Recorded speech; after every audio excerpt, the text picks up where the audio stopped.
કોઈ પણ વ્યક્તિ ગમે તેટલું નજીકનો કેમ ના હોય, આ ત્રણ વાતો ક્યારે કોઈને ના કહેવી તો ગરીબી ક્યારે તમારી નિકટ પણ ના આવે. એક સુંદર જૂની પ્રાચીન સમયની વાર્તા કહાની છે, જેને આરંભથી અંત સુધી સાંભળવાનો આગ્રહ રાખો. પસંદ આવે તો વિડીયો લાઈક કરીને શેર કરજો અને ચેનલને સબસ્ક્રાઇબ જરૂરથી કરો. અને વાલા દર્શક મિત્રો, યુટ્યુબ પર કમેન્ટનું મહત્વ ખૂબ જ વધી ગયું છે, તો એક સારી કમેન્ટ કરીને તમારો પ્રતિભાવ જરૂરથી આપશો. તમારો કિંમતી સમય નહીં બગાડીને વધી આજની વાર્તા કહાની તરફ. પ્રાચીન સમયની આ વાત છે. એક નગરમાં એક શ્રીમંત શેઠ રહેતા હતા. તેમના ઘરમાં કોઈ પણ વસ્તુની કમી ન હતી અને તેમનો વ્યવસાય પણ ખૂબ જ સારો ચાલતો હતો. તેમની પત્ની પણ ખૂબ જ ખુશ હતી, કારણ કે શેઠ દર મહિને શેઠાણી માટે નવા નવા દાગીના ખરીદી લાવતા અને તેમને ખૂબ જ ખુશ રાખતા હતા. શેઠના ઘરના બગીચામાં એક મોટું વડનું ઝાડ હતું ને તે વડના ઝાડ નીચે એક સંન્યાસી પોતાનું આસન મૂકી અને ધ્યાન ધરતા હતા. શેઠ અને શેઠાણી બંને સંન્યાસીની ખૂબ જ સેવા કરતા અને તેમની સંભાળ પણ રાખતા હતા, કારણ કે તે સંન્યાસી ઘણા વર્ષોથી તે વડના ઝાડ નીચે બેસી અને ધ્યાન ધરતા. શેઠ દરરોજ સંન્યાસીને ઘરનું ભોજન આપતા, એટલે સંન્યાસી તે ખૂબ જ ખુશ રહેતા અને તેમને કોઈ પણ વસ્તુ માટે બીજે ક્યાંય જવું પડતું ન હતું. શેઠ અને શેઠાણી તેમને દરરોજ સ્વાદિષ્ટ ભોજન ખવડાવતા. શેઠની પત્ની ખૂબ જ સરળ સ્વભાવની હતી, એટલે કે થોડા ભોળા સ્વભાવની હતી. તેને ઘરની બધી વાત બહારના લોકોને કહેવાની ટેવ હતી. અને એક દિવસ શેઠની પત્નીએ તેના પતિને પૂછ્યું કે હે પતિનાથ, તમારો ધંધો વ્યવસાય કેવી રીતે ચાલે છે? તમે આટલો નફો કેવી રીતે કરો છો? પત્નીનો આવો પ્રશ્ન સાંભળી અને શેઠે આખી વાત કહી જણાવી. શેઠે કહ્યું કે હું અનાજનો ધંધો કરું છું. હું ચંબલની ખીણમાંથી અનાજ ખરીદીને લાવું છું અને અહીંયા મોંઘા ભાવે વેચું છું. હવે શેઠાણી તેના પતિ પાસેથી આ વાત જાણી અને ખૂબ જ ખુશ થઈ ગઈ. તેણે વિચાર કર્યો કે મારા પતિ ખૂબ જ હોશિયાર છે. શહેરના તમામ લોકોને ખબર હોવી જોઈએ કે મારા પતિ કેટલા હોશિયાર છે અને આટલું બધું ધન કમાય છે. હવે શેઠની પત્નીએ આખા શહેરમાં વાત ફેલાવી દીધી કે તેના પતિ આ રીતે ધન કમાય છે. હવે શહેરના લોકોને ખબર પડી ગઈ કે શેઠ કેવી રીતે ધન કમાય છે, તો સૌએ પણ અનાજનો ધંધો શરૂ કર્યો. હવે શહેરના અનેક લોકોએ અનાજનો વેપાર શરૂ કરી દીધો. શેઠ જે પહેલા ઓછા ભાવે અનાજ ખરીદીને લાવતા હતા, હવે તે જ અનાજ મોંઘા ભાવે મળવા લાગ્યું અને શેઠનો ધંધો મોડો પડ્યો અને ધીમે ધીમે શેઠનો ધંધો ઘણો ધીમો પડી ગયો. શેઠને હવે નફો બિલકુલ ઓછો થઈ ગયો અને ધીમે ધીમે સમય આવે શેઠ ગરીબ થઈ ગયા. શેઠનો આખો ધંધો કારોબાર બેસી ગયો, એટલે કે ઠપ થઈ ગયો. અને આવી પરિસ્થિતિ જોઈને શેઠ ખૂબ જ ચિંતિત અને ઉદાસ થઈ ગયા. અને એક દિવસની વાત છે, શેઠ તેમના ધંધાની મુશ્કેલીથી કંટાળીને બગીચામાં બેઠા હતા. ત્યારે જે સંન્યાસી હતા તે શેઠના બગીચાના વડ નીચે બેસીને રોજ ધ્યાન ધરતા. કે ત્યાં આવીને શેઠને કહે છે કે શેઠ, શું વાત છે? આજે તમે થોડા દુઃખી પરેશાન લાગો છો. પછી શેઠ સંત મહાત્માને કહે છે કે મહાત્માજી, મારો ધંધો ખૂબ જ પડી ભાંગ્યો છે.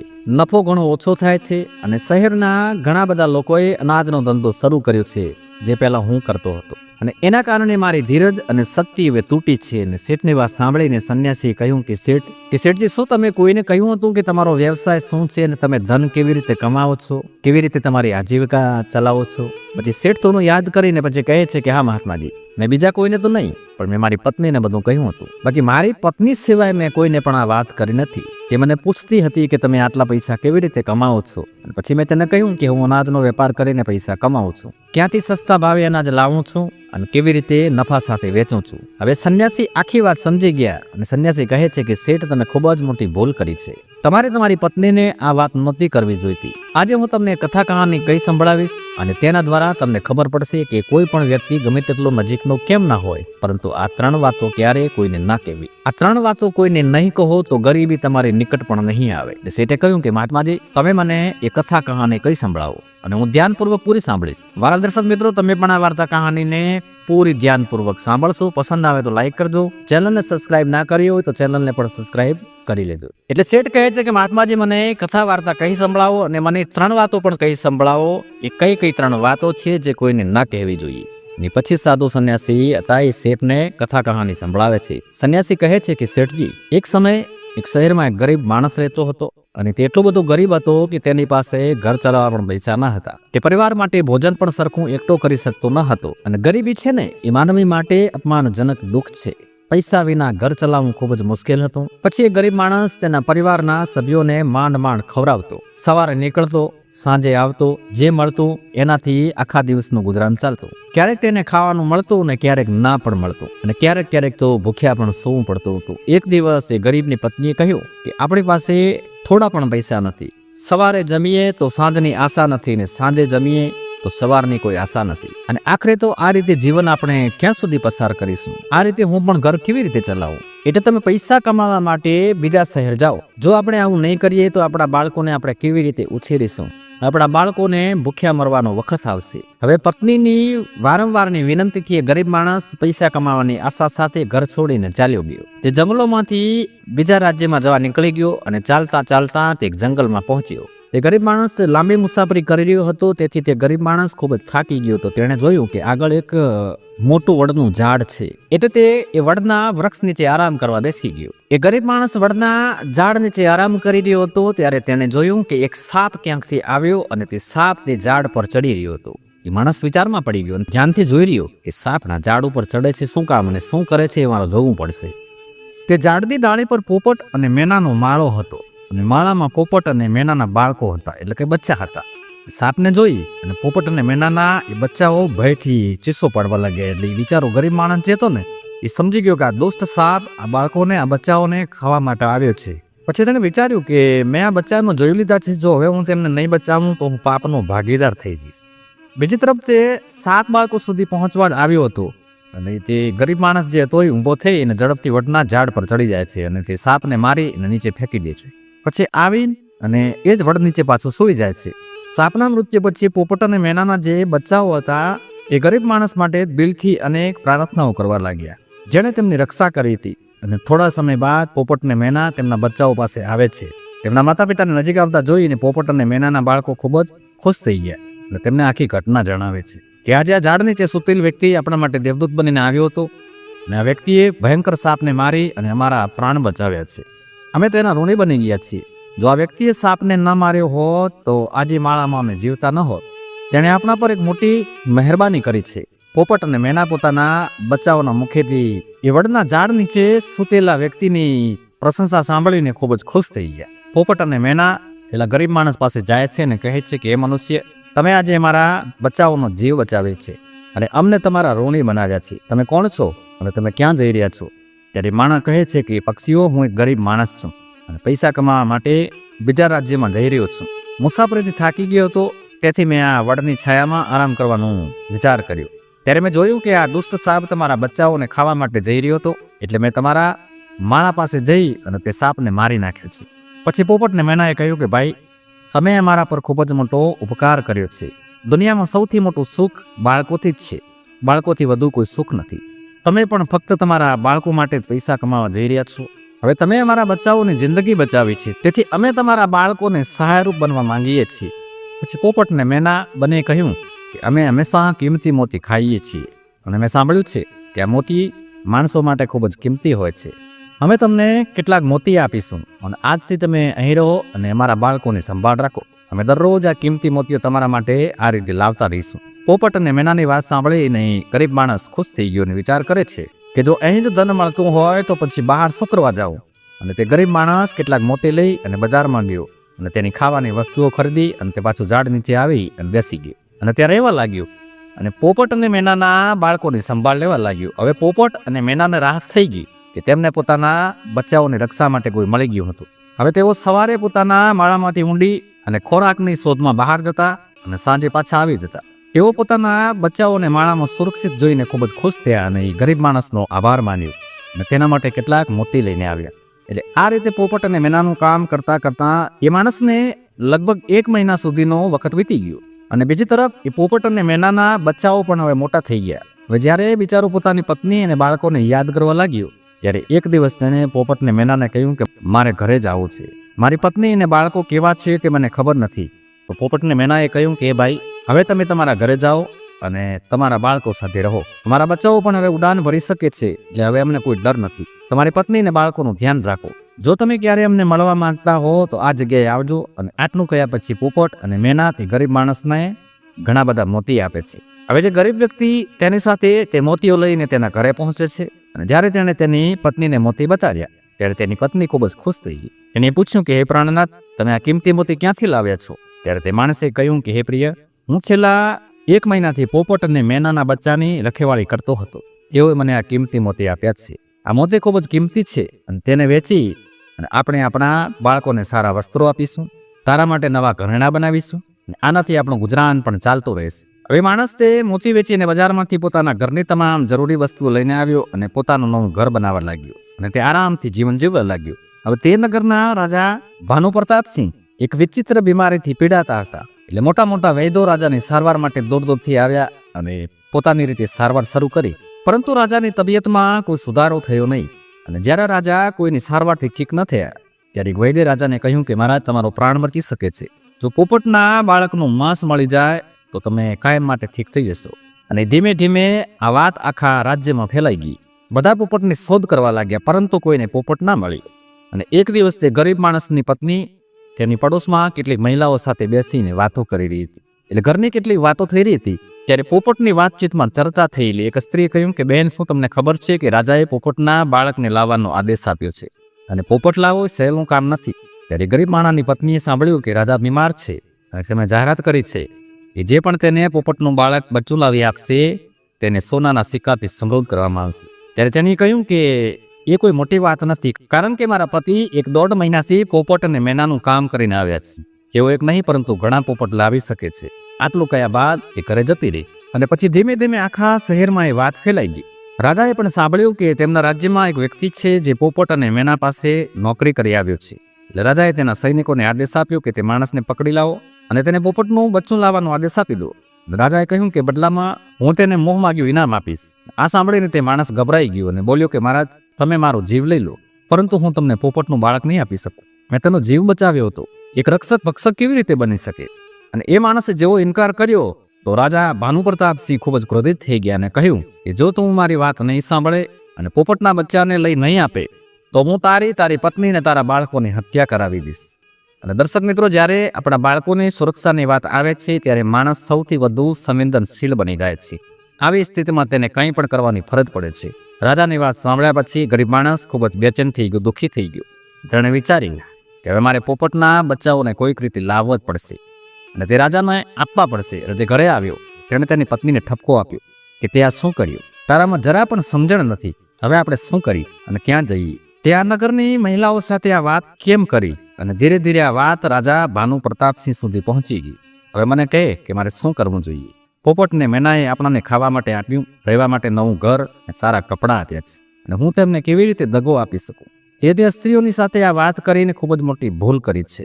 પછી એ સંન્યાસી શેઠને કહે છે કે એ શેઠ, આપણા ઘરની કેટલીક વાતો બીજાને ક્યારે ન કહેવી જોઈએ. પહેલી વાત, તમારા ઘરમાં કેટલું ધન છે, કેટલા પૈસા છે અને તમારી કમાણીનો સ્ત્રોત શું છે, આ વાતો ક્યારેય બીજાને કહેવી ન જોઈએ. બીજી વાત, ઘરમાં પરસ્પર પ્રેમની વાત બહારના લોકો સાથે ન કરવી.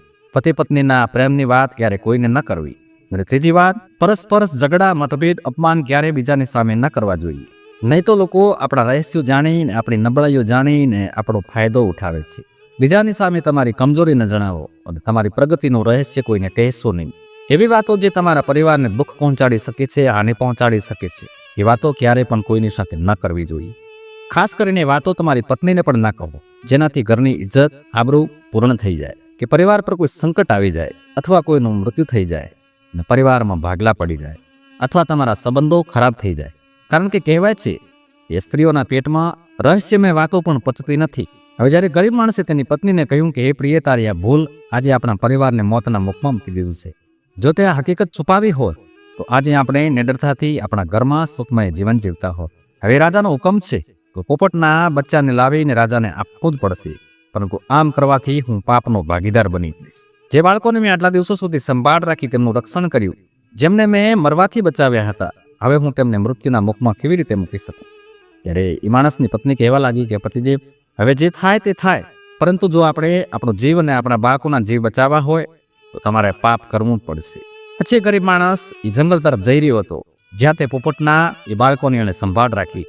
જ્યારે પોપટ મેના અને તેના બાળકોને જોયું તો ગરીબ માણસ તેમની પાસે આવી રહ્યો છે, ત્યારે તેઓ ખુશ થવા લાગ્યા. પોતાના બાળકોને ખુશ જોઈને પોપટને મેનાએ કહ્યું કે બાળકો, તમે આટલા ખુશ કેમ છો?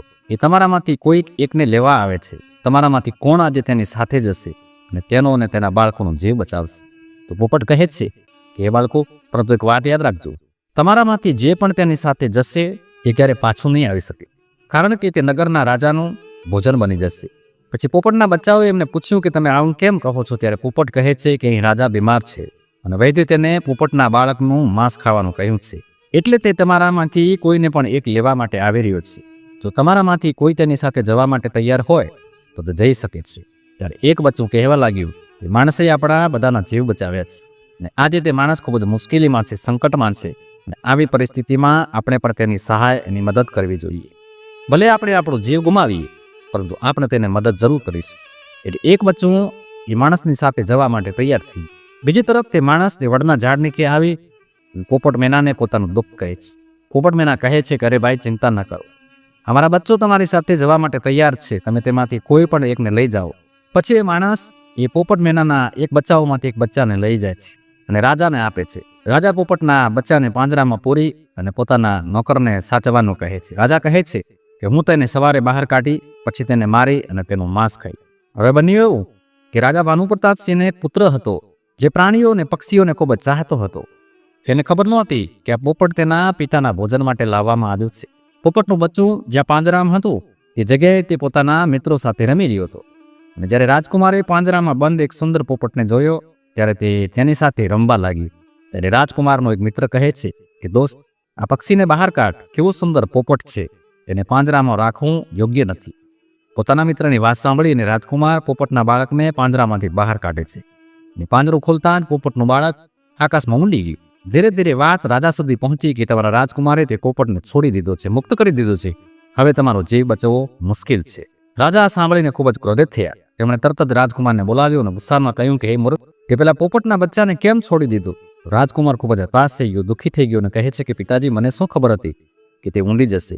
મારે તેની સાથે રમવું હતો. તેના પુત્રની વાત સાંભળીને રાજાને વધુ ક્રોધ આવ્યો. રાજાએ તેમના પુત્રને નગરની બહાર કાઢી મૂકવાનો આદેશ આપી દીધો. રાજાના સૈનિકો રાજકુમારને નગરની હદ બહાર છોડીને જતા રહે છે. બીજી તરફ પોપટનું બચ્ચું તેના માતા પિતા પાસે ઊંડી ગયું અને તેમને આખી વાત જણાવે છે કે રાજાના પુત્રએ તેને મુક્ત કરાવ્યું છે. ત્યારે પોપટ અને મેનાએ કહ્યું કે રાજાના પુત્રએ તેને મુક્ત કર્યું છે, પરંતુ તે પોતે મુશ્કેલીમાં ફસાઈ ગયો છે. તેના વૃષ્ઠ પિતાએ તેને નગરની બહાર કાઢી મૂક્યો છે. હવે તેના જીવનની જવાબદારી તમારા પર છે, તમે જઈને તેની મદદ કરો. પછી પોપટ રાજકુમારને મદદ કરવા પહોંચે છે. રાજકુમાર તેને જોઈને તરત જ ઓળખી જાય છે અને આ તે જ પક્ષી છે જેને મેં પાંજરામાંથી મુક્ત કરાવ્યો. રાજકુમાર કહે છે કે તારા કારણે મારા પિતાએ મને નગરમાંથી કાઢી મૂક્યો છે. હવે મને કહે કે મારે શું કરવું જોઈએ, મારે ક્યાં જવું જોઈએ? ત્યારે પોપટનું બચ્ચું કહે છે કે મિત્ર, ચિંતા ન કરો, તમે મારો પ્રાણ બચાવ્યો છે એટલે જ હું તમારી મદદ કરવા આવ્યો છું. હવે સુખ અને દુઃખમાં તમારી સાથે રહીશ. હવે રાજકુમાર ખુશ થઈ ગયું, કારણ કે તેને ઓછામાં ઓછો કમસે કમ એક સાથી તો મળી ગયો હતો. હવે પોપટ અને રાજકુમાર બંને બીજા રાજ્યમાં ફરવા લાગે છે અને ચાલતા ચાલતા બંને એક સુંદર બગીચામાં પહોંચી ગયા. એ જ બગીચામાં એ રાજાની દીકરી પણ પોતાની સખીઓ સાથે ફરવા આવી હતી. એ રાજ્યના રાજાની પુત્રીનું નામ સોમવતી હતું. રાજકુમારી સોમવતી ખૂબ જ સુંદર હતી અને તેની સુંદરતાની ચર્ચા આખા નગરમાં થતી હતી. રાજકુમાર અને પોપટ તે બગીચામાં બેઠા હતા. પછી ત્યાં રાજાની પુત્રી સોમવતી તેની સખીઓ સાથે બગીચામાં ફરવા આવે છે અને સોમવતીને જોઈ અને રાજકુમાર ઝાડની પાછળ સંતાઈ ગયા અને પોપટ રાજકુમારી સામે પહોંચી જાય છે કે સુંદર પોપટને જોઈને રાજકુમારી સોમવતી મંત્રમુગ્ધ થઈ જાય છે. રાજકુમારી એ પોપટને પકડવાની ઈચ્છા રાખે છે, પણ પોપટને તે પકડી શકતી નથી. બીજી તરફ રાજકુમારી સોમવતીની સુંદરતાથી મોહિત થઈ જાય છે. થોડા સમય માટે બગીચામાં ચાલ્યા બાદ રાજકુમારી પોતાના મહેલમાં પરત ફરે છે. રાજકુમારને રાજકુમારી સોમવતી સાથે ખૂબ જ આકર્ષણ થઈ ગયું. રાજકુમાર રાજકુમારી સોમવતીને જોઈ અને મોહિત થઈ જાય છે. હવે રાજકુમારને એક ક્ષણ માટે પણ ગમતું ન હતું. ત્યારે પોપટે કહ્યું કે દોસ્ત, ચિંતા ન કરો, હું તમારી ઓળખાણ એ રાજકુમારી સોમવતી સાથે જરૂર કરાવીશ. અને રાજકુમારે કહ્યું કે દોસ્ત, તું મને તે રાજકુમારી સાથે કોઈ પણ રીતે પરિચય કરાવી દે, હવે હું તેના વગર જીવી શકું એમ નથી. પોપટે કહ્યું, તમે મારા પર ભરોસો રાખો, હું એ જાણી આવીશ કે રાજકુમારી ક્યાં રહે છે અને તમે તેને કેવી રીતે મળી શકશો. એટલે પોપટ રાજકુમારી સોમવતી પાસે જાય છે અને રાજકુમારીના મહેલની ચારેય બાજુ સૈનિકો ગોઠવાયેલા હતા, પરંતુ પોપટ ઉપરથી ઉડી અને રાજકુમારીના કક્ષની બહાર જઈને બેસી જાય છે. પોપટ ત્યાંથી તમામ દ્રશ્યો જોઈ આવીને રાજકુમારને કહે છે કે મહેલમાં જઈને રાજકુમારીને મળવું ખૂબ જ મુશ્કેલ છે, સંભવ નથી. હવે રાત્રે પોપટ રાજકુમારનો રૂમાલ લઈ અને રાજકુમારી પાસે આવે છે અને રાજકુમારની ચુંદડી પોતાની સાથે લઈ જાય છે. સવારે જ્યારે રાજકુમારી જાગે છે ત્યારે જોવે છે કે તેની ચુંદડી ગાયબ છે અને તેની જગ્યાએ એક રૂમાલ મૂકવામાં આવ્યો હતો. રાજકુમારી તરત જ સમજી ગઈ કે રાત્રે કોઈ પુરુષ તેના કક્ષમાં આવ્યો હતો. તેણે જોયું કે તેની ચુંદડી ગાયબ છે અને એક પુરુષનો રૂમાલ તેની જગ્યાએ મૂકવામાં આવ્યો છે. રાજકુમારી ખૂબ જ પરેશાન થઈ ગઈ અને તેના બધા સૈનિકોને ચેતવણી આપે છે કે રાત્રે તેની પાસે કોણ આવ્યું હતું. તમામ સૈનિકોને પૂછે છે, પરંતુ કોઈની પાસે કોઈ જવાબ ન હતો. હવે રાજકુમારીના કક્ષની સુરક્ષા વધારી દેવામાં આવે છે. પછી બીજી રાત્રે ફરી પોપટ રાજકુમારીના કક્ષમાં આવે છે અને તેના મિત્રએ લખેલો પત્ર રાજકુમારી પાસે મૂકી દે છે. બીજા દિવસે સવારે જ્યારે રાજકુમારી જાગે છે અને પત્ર વાંચે છે ત્યારે તેમાં લખ્યું હતું કે રાજકુમારી, મેં તમને જોયા ત્યારથી હું તમારો બની ગયો છું. હું તમારી સાથે વિવાહ કરવા માંગુ છું. જો તમે મને મળવા માંગો છો તો તમે બગીચામાં આવો, હું તમને ત્યાં મળીશ. હવે રાજકુમારી તેની સખીઓની સાથે પાછી બગીચામાં જાય છે, પરંતુ તેને ત્યાં કોઈ પુરુષ નજરે નથી આવતો. ત્યાં ફક્ત એક જ પોપટ કરી રહ્યો હતો જે તેણે તે દિવસે જોયો હતો. અને પોપટ રાજકુમારીને કહે છે કે રાજકુમારી, તમે જેને શોધી રહ્યા છો ને તેની સાથે હું તમારો પરિચય કરાવી શકું છું, પરંતુ પહેલા તમે મને વચન આપો કે તમે તમારા પિતાને આ વાત કહેશો નહીં. એટલે રાજકુમારીએ કહ્યું કે સારું દોસ્ત, હું મારા પિતાજીને આ વાત વિશે જાણ નહીં કરું, પરંતુ તેની સાથે મારી ઓળખાણ કરાવ. મારે પણ જોવું છે કે તે કોણ છે જે આટલી કડક ચોકીદારી હોવા છતાં, આટલી કડક સુરક્ષા હોવા છતાં પણ મારા કક્ષમાં પહોંચી ગયો. પછી પોપટે તેના મિત્ર રાજકુમારને બોલાવ્યો. રાજકુમાર પણ ખૂબ જ સુંદર હતો. તેનો ચહેરો જોઈને રાજકુમારી પણ તેના પર મોહિત થઈ ગઈ. અને પછી રાજકુમાર રાજકુમારીની બાજુમાં આવીને બેસી જાય છે અને તેના સુંદર ચહેરાને ખૂબ જ ધ્યાનથી જોવા લાગે છે. રાજકુમારીએ પૂછ્યું કે આટલી કડક ચોકીદારી, કે આટલી કડક સુરક્ષા હોવા છતાં પણ તમે મારા રૂમમાં કેવી રીતે પહોંચ્યા? ત્યારે રાજકુમારે કહ્યું કે રાજકુમારી, જ્યારે હૃદયમાં સાચો પ્રેમ હોય છે ને ત્યારે કોઈ કામ અસંભવ નથી હોતું. જ્યારથી મેં તમને જોયા છે ત્યારથી હું તમને પ્રેમ કરું છું અને તમારી સાથે લગ્ન કરવા માંગુ છું. જ્યારે રાજકુમારી સોમવતીએ પૂછ્યું કે તમે કોણ છો અને ક્યાંથી આવ્યા છો, ત્યારે રાજકુમારે તેને બધી હકીકત કહી જણાવી. ત્યારે રાજકુમારની વાત સાંભળીને રાજકુમારીને તેના પ્રત્યે ખૂબ જ સહાનુભૂતિ થઈ ગઈ. હવે રોજ રાજકુમારી સોમવતી તે બગીચામાં રાજકુમારને મળવા માટે આવતી હતી. એક દિવસ રાજકુમારીએ કહ્યું કે રાજકુમાર, મારા પિતાજી તમારી સાથે મારા લગ્ન ક્યારે નહીં કરે, તેથી હું તમારી સાથે ભાગી જવા માંગુ છું અને બીજે ક્યાં જઈ અને આપણે લગ્ન કરી લઈશું અને સુખીથી આપણું જીવન જીવીશું. અને થયું એવું જ. રાજકુમારી તે રાજકુમાર સાથે ઘોડા પર સવાર થઈ અને ભાગી જાય છે. અને ઘણા દૂર સુધી ગયા પછી તેઓ એક ઝૂંપડી બનાવે છે અને એક મંદિરમાં જઈને લગ્ન કરે છે અને બંને સાથે રહેવાનું ચાલુ કરે છે. બંનેને સાથે રહેતા રહેતા ઘણો સમય પસાર થઈ ગયો અને તે પોપટ પણ તેમની સાથે જ રહેતો હતો. સંન્યાસી સાધુ આગળ કહે છે કે શેઠ, તે જ રાજકુમારને ઝોપડીમાં કોઈક રીતે આગ લાગી ગઈ અને એ આગ બુઝાવતી વખતે પેલા પોપટની એક પાંખ બળી ગઈ. પછી પોપટે કહ્યું કે જો દોસ્ત, હવે તમે તમારા ઘરે જાઓ. હવે તમારા પિતાનો ગુસ્સો પણ શાંત થઈ ગયો છે. હવે તમારા પિતાજી તમને અપનાવી લેશે. જ્યારે તમને પોતાની વહુ સાથે જોશે ત્યારે તમને માફ કરી દેશે. મારી એક પાંખ બળી ગઈ છે, તેથી હું ઊંડી શકું તેમ નથી, એટલે હું થોડા દિવસ અહીં જ રહું છું અને મારી પાંખો ઊંઘે તેની રાહ જોઉં છું. જ્યારે મારી પાંખો ફરીથી વધશે ત્યારે હું તમને ચોક્કસપણે મળવા આવીશ. આ રીતે રાજકુમાર અને તેની પત્ની બંને પોતપોતાના નગર તરફ પ્રયાણ કરે છે. રસ્તામાં એક નદી આવે છે અને ત્યાં એક નાવિક તે નદી પર નૌકા વિહાર કરતો હતો. રાજકુમાર તેની પત્ની સાથે તે હોડીમાં બેસે છે. નાવ નદીની વચ્ચે પહોંચતા જ રાજકુમારને દેખાય છે અને થોડી વાર પછી બધાએ જોયું કે પાણી ધીમે ધીમે નાવની અંદર આવવા લાગ્યું અને જ્યારે હોડીમાં પાણી વધવા લાગ્યું ત્યારે હોડી પાણીમાં ડૂબવા લાગી. ધીમે ધીમે જ્યારે હોડી સંપૂર્ણપણે ડૂબી ગઈ ત્યારે રાજકુમારીને રાજકુમાર પાણીમાં વહેવા લાગ્યા અને રાજકુમારને રાજકુમારી પાણીના પ્રવાહથી દૂર સુધી પહોંચી ગયા. રાજકુમારી સોમવતી પણ એ જ પાણીમાં વહી અને એક રાજાના બગીચામાં જતી રહી. બગીચામાં રહેતા માળીએ જ્યારે રાજકુમારીને બેભાન અવસ્થામાં નદી કિનારે પડેલી જોઈ ત્યારે તે જોઈને રાજાને સમાચાર આપે છે કે રાજા સાહેબ, આપણે નદીના કિનારે બગીચાની સામે એક સુંદર કન્યા બેહોશ હાલતમાં પડી છે. અને રાજા જ્યારે સુંદર કન્યાને જોવે છે ત્યારે તેના પર મોહિત થઈ જાય છે અને સુંદર રાજકુમારીને જોઈ અને તેને પોતાના મહેલમાં લાવે છે. વૈદો પાસે તેની સારવાર કરાવે છે અને થોડા દિવસ પછી જ્યારે રાજકુમારી સાજી થઈ ત્યારે એક દિવસ તે જોવે છે કે રાજા તેની પાસે ઊભા છે.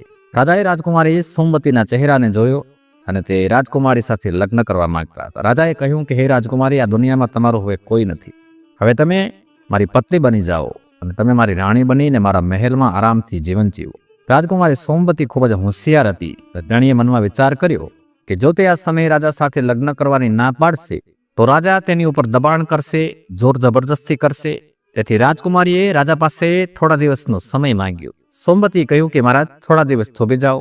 થોડા દિવસ પછી હું તમારી સાથે લગ્ન જરૂર કરીશ. હવે રાજકુમારી એ જ રાજાના મહેરમાં રહેવા લાગી અને ગરીબ લાચાર લોકોને ભોજન કરાવવા લાગી. બન્યું એવું કે તેનો પતિ જે રાજકુમાર હતો, જે પાણીમાં તણાઈ ગયો હતો, તે એ જ જગ્યાએ ખોરાકની શોધમાં ભટકતો આવી પહોંચે છે, જ્યાં રાજકુમારી ગરીબોને ભોજન ખવડાવી રહી હતી. રાજકુમાર રાજકુમારીને જોઈને ઓળખી જાય છે અને તેની આંખોમાં આંસુ આવી ગયા. ત્યાર પછી રાજકુમારી એકાંતમાં રાજકુમારને બોલાવીને બધી વાત કરે છે અને તેણીએ કહ્યું કે હે સ્વામી, તમે અહીં આરામથી રહો. જ્યારે આપણને તક મળશે ને ત્યારે આપણે અહીંથી ભાગી જઈશું. રાજકુમાર તેની સાથે સહમત થાય છે અને રાજાના સેવક બની અને મહેલમાં રહેવા લાગે છે. રાજકુમાર રાજકુમારી સુમતીને ગરીબોને ભોજન પીરસવામાં મદદ કરવા લાગ્યા. હવે જે પોપટ એમની સાથે રહેતો હતો, એક દિવસ તે જ પોપટ રાજકુમારી પાસે આવે છે. હવે તેને નવી પાંખો બહાર આવી ગઈ હતી, એટલે પોપટે રાજકુમાર અને રાજકુમારીને ઓળખી લીધા. ત્યારે રાજકુમારી સોમવતીએ પોપટને જોયો ત્યારે તેની આંખોમાં પણ હર્ષના આંસુ આવી ગયા. તેણીએ પોપટને આખી વાત કઈ જણાવી અને તેઓ કે અહીં ફસાઈ ચૂક્યા છે અને રાજાને પણ ખબર નથી કે આ મારા પતિ છે. જ્યારે પોપટે કહ્યું કે હે રાજકુમાર, તમે ચિંતા ન કરો, આજે રાત્રે રાજાના સૈનિકો સૂઈ જશે, પછી આપણે અહીંથી બહાર નીકળી અને તમે તમારા ઘરે પહોંચી જશો. રાત પડી ત્યારે પોપટ જોઈ આવ્યો કે રાજાના બધા સૈનિકો ગાઢ નિંદ્રામાં સૂઈ રહ્યા છે. જ્યારે બધા સૈનિકો સૂઈ ગયા હતા ત્યારે એ સમયે રાજકુમારી અને રાજકુમાર મહેલ છોડી અને ભાગી નીકળે છે. રાત્રિના અંધારમાં રાજકુમાર પિતા ભાનુ પ્રતાપસિંહના રાજ્યમાં પહોંચી ગયા અને રાજકુમાર તેની પત્ની સાથે પોતાના પિતા પાસે પહોંચે છે. રાજકુમારના પિતા તેમને જોઈને ખૂબ જ ખુશ થાય છે. રાજા ભાનુ પ્રતાપસિંહે પોતાના આ કૃત્ય પર ખૂબ જ અફસોસ વ્યક્ત કર્યો કે તેમણે પોતાના પુત્રને નગરની બહાર કાઢી અને ખૂબ જ ખરાબ કાર્ય કર્યું. તે પોતાના પુત્રની માફી માંગે છે. ત્યારે રાજકુમારે કહ્યું કે પિતાજી, જે પોપટને તમે મારીને તેનું માંસ ખાવા માંગતા હતા ને, તે જ પોપટે મારો જીવ બચાવ્યો છે અને દુશ્મનોથી મને મુક્ત કરાવ્યો છે. રાજા રાજકુમારના મુખેથી પોપટની આ વાત સાંભળીને ખૂબ જ ખુશ થયા અને તે દિવસથી રાજાએ પ્રતિજ્ઞા લીધી કે આજથી કોઈ પણ પક્ષીઓને મારશે નહીં. આપણા રાજ્યના તમામ લોકો પક્ષીઓને ચણ ખવડાવશે. અને સાધુ સંન્યાસી આ રીતે એ શેઠને આ વાર્તા કથા કહી સંભળાવે છે અને કહે છે કે શેઠ, આ પ્રકારની કેટલીક વાતો કહેવાથી જીવનમાં ગંભીર સંકટો આવી શકે છે, માટે તમારે આ વાતો કોઈને ના કહેવી જોઈએ. જેમ કે તમે તમારી પત્નીને કહ્યું કે તમે કેવી રીતે ધન કમાવો છો અને આજે તમારો ધંધો કેટલો બધો જોખમમાં છે. શેઠને પોતાની ભૂલનો અહેસાસ થાય છે અને તેઓ પોતાની પત્નીને સમજાવે છે કે તું આવી વાતો ક્યારે કોઈને કહેતી નહીં. દર્શક મિત્રો, આશા રાખીશ કે તમને બધાને આ વાર્તા કહાની પસંદ આવી છે. પસંદ આવી હોય તો ચેનલને સબસ્ક્રાઈબ કરો, વિડીયોને લાઇક કરો, શેર કરો અને કમેન્ટમાં હર હર મહાદેવ જરૂરથી લખો. વિડીયોના અંત સુધી જોડાઈ રહેવા બદલ આપ સૌનો ખૂબ ખૂબ આભાર. ધન્યવાદ. જય શ્રી કૃષ્ણ. રાધે રાધે.